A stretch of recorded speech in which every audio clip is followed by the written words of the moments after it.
Head coach John Kay facing adversity right out of the gate. His starting quarterback, the talented George L.C. Pearson, out with a leg injury.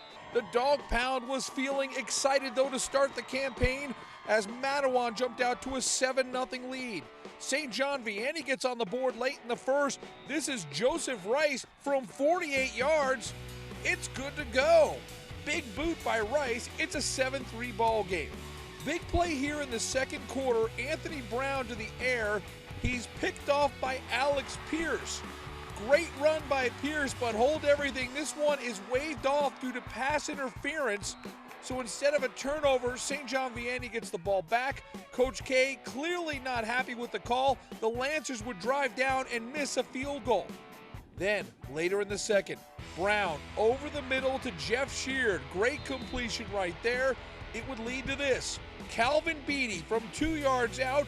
St. John Vianney has its first lead of the ball game. It's 10-7 Lancers. With L.C. Pearson out, Jake Burlew running the Matawan offense. And check out Burlew here. This, a special run. Full extension into the end zone. Wow, Jake Burlew from 41 yards. Matawan takes a 14-10 lead. But St. John Vianney answers right back late in the first half. Look at the poise by Anthony Brown. And check out the throw. Khalil Haskins gathers 49 yards. What a play. At the half, St. John Vianney has a 16-14 lead. Third quarter, Matawan's defense trying to set the tone. One of the best linebackers in New Jersey. This is Aleem Shaw sacking Anthony Brown.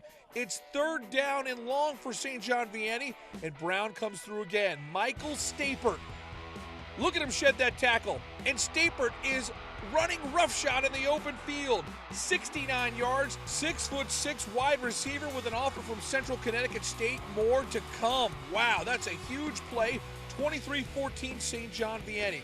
Then the Lancers defense tries to get going. Pedro Braga with the quarterback sack right here. And it appeared that St. John Vianney was going to take this football game over. That's because the transfer from J.P. Stevens, Chris Chukwanuki, he is off to the races. In the open field, a long touchdown run, but hang on, this one's called back due to holding. And that opened the door for Matawan to get back into the football game. It's Burlew to Sean Ramcharan. He tries to flip into the end zone. He's just 1 yard short, a 20-yard gain for Ramcharan. It would lead to Makai Caesar. Up and over. All of a sudden, in the fourth quarter, it's 23-21. Matawan down just 2. But St. John Vianney, despite 16 penalties, they came through when it mattered the most. Brown to Stapert. Wow. Michael Stapert has emerged as a player to watch in the short conference. And then the scoring wraps up. Chukwanuki, 14 yards. He reaches for the pylon. That's a fantastic play. And the St. John Vianney Lancers get a 30-21 win over Matawan.